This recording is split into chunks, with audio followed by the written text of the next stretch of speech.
नमस्कार दोस्तों। हाँ तो दिल्ली वालों, फ्री बिजली पानी आ रहा है ना। केजरीवाल बड़ा ही ईमानदार आदमी है। उसके लोग बहुत ईमानदार हैं। अमानतुल्ला खान, ताहिर हुसैन और अब इन सब के बाद एक और केजरीवाल के नगीने से मेरी कल परिचय हुआ। ये केजरीवाल का टट्टू केजरीवाल गवर्नमेंट के माइनॉरिटी कमीशन का चेयरमैन है और ये स्वर हिंदुओं को धमकी दे रहा है।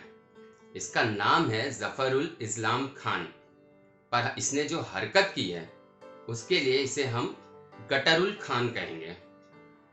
इसने कुवैत को थैंक्स किया है for standing with Muslims in India.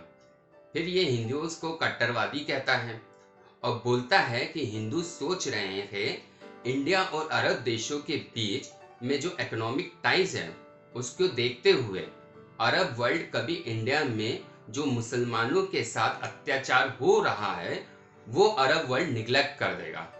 पर ऐसा नहीं है। अरब वर्ल्ड हिंदूज की एक एक हरकत को नोट कर रहे हैं और फिर ये जाकिर नायक को अपना हीरो बनाता है और अंत में हिंदुओं को धमकी देता है कि अगर इंडिया के मुसलमानों ने हिंदुओं की कंप्लेंट कर दी अरब वर्ल्ड से तो हिंदुओं को अवलैंच यानी जलजला फेस करना पड़ेगा। ये कौन लोग हैं, ये कहां से आते हैं ये नमूने। गटोरुल खान सोच रहा है अरब इसके और जो वो फर्जी आजकल ट्विटर पे अकाउंट्स चल रहे हैं ना उसके बेसिस पर हिंदूज के ऊपर जलजला लाएंगे।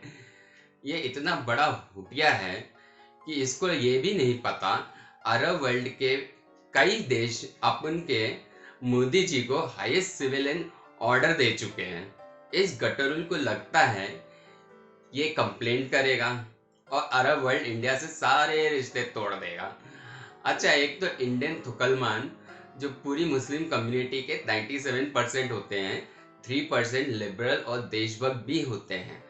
तो ये जो थुकलमान है 97%, उनको पता नहीं किसने बोल दिया है कि इंडिया की इकोनॉमी अरब की वजह से ही चल रही है।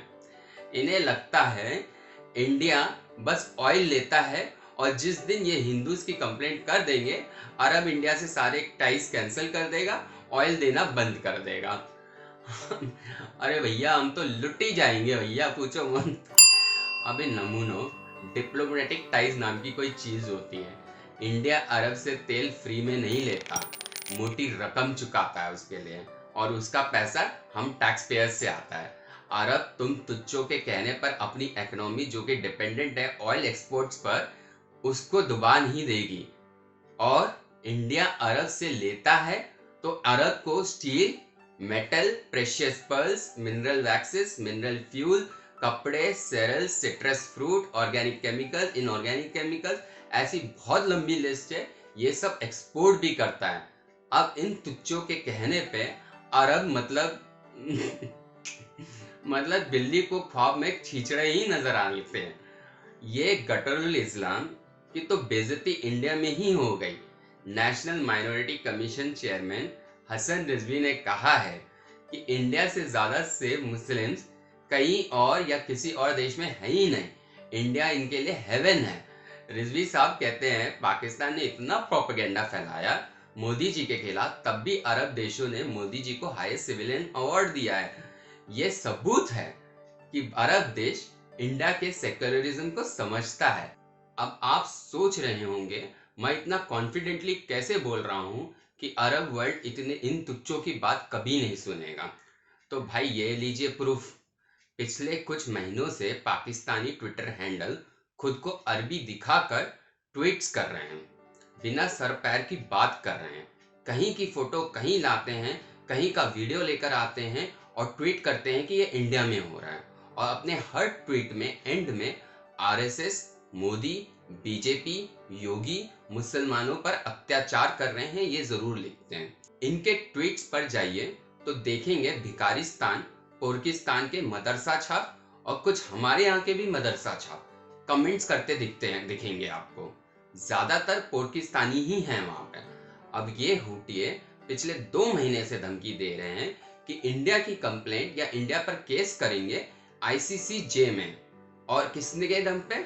ये गटुल खान के और राणा आयूब के। ये वही राणा आयूब है जिन्होंने गुजरात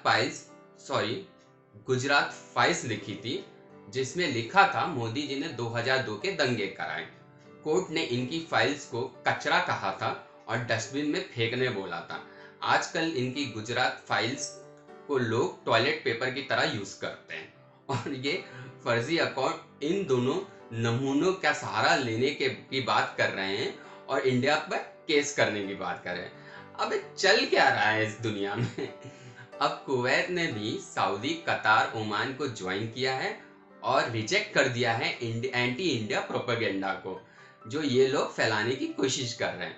तो गटोरल खान को इंडिया में नेशनल माइनॉरिटी कमीशन ने तो लात मारी मारी, अरब देशों ने अलग से इनकी सुताई कर दी। मैंने एक वीडियो बनाया था जिसमें मैंने बताया था कि कैसे इंडियन मुस्लिम्स हिंदुओं की कंप्लेंट कर रहे हैं दुबई, सऊदी, ओमान में और उनकी नौकरियां छीन रहे हैं। उस वीडियो में मुझे कई मुसलमानों ने गलत गलत कमेंट्स किए थे। एक मदरसा छाप आया था और उसने मुझे कहा था कि अरब तुझे इंडिया से बाहर फेंक देगा। सच बोल रहा हूँ, मुझे इतनी हंसी आई पूछो मत। मतलब कितने बड़े हुटिये हैं ये लोग। ऐसी ही लाखों हुटिये इंडिया में भरे पड़े हैं जो दिन रात सपना देखते हैं कि गजवाए हिंद हो जाएगा, इंडिया में इस्लामिक रूल आ जाएगा, सारे हिंदुओं को खत्म कर देंगे। किसके दम पर? तुर्किस्तान के दम पे, जो खुद खा नहीं पा रहा है, भीख मांगता फिर रहा है। खैर, आशा है गटोरल खान को समझ आ गया होगा कि औकात में रहे, ज्यादा उछले ना, और जरा हम भी तो देखें कौन सा जलजला लाएगा ये। तुम जलजला लाओ, फिर अगर हिंदुओं ने सुनामी ला दी तो विक्टिम कार्ड मत खेलना और रोना धोना मत। सोच लो, वैसे कुछ नहीं होगा, अरब कभी इनकी बात नहीं मानेगा। और ऐसी गीदड़ धमकियां हमने बहुत सुनी है, बहुत लोगों से सुनी है, बहुत इन जैसे तुच्चों से सुनी है। इस गटोरल के खिलाफ पुलिस कंप्लेंट भी कर दी गई है। प्रशांत पटेल ने सेडिशन एंड क्रिमिनल इंटिमिडेशन का इस पे केस कर दिया है। खैर दोस्तों, ऐसे नमूने बहुत हैं। बकरी चोर आजम खान याद होगा आपको, उसने भी धमकी दी थी कि हिंदुओं की कंप्लेंट यूएन में जाके करेगा। आज खुद जेल में परिवार समेत पड़ा हुआ है और तुकलमानों को अब भी ये ख्वाब आ रहा है कि वो हिंदुओं का कुछ बिगाड़ सकते हैं या कुछ बिगाड़ देंगे। तो क्या बिगाड़ेंगे, जरा 2002 बार लिखना जरूर। और वैसे भी 2020 चल रहा है तो 2002 बार लिखना जरूर। हाँ चलिए, अपना ख्याल रखिए, लॉकडाउन का पालन करिए। मुसलमानों से सामान खरीदना है या नहीं खरीदना है, ये आपका चॉइस है। आप समझदार हैं, आप अपने हिसाब से डिसीजन लीजिए। ना खरीदना आपका हक है। धन्यवाद दोस्तों। जय हिंद, जय भारत।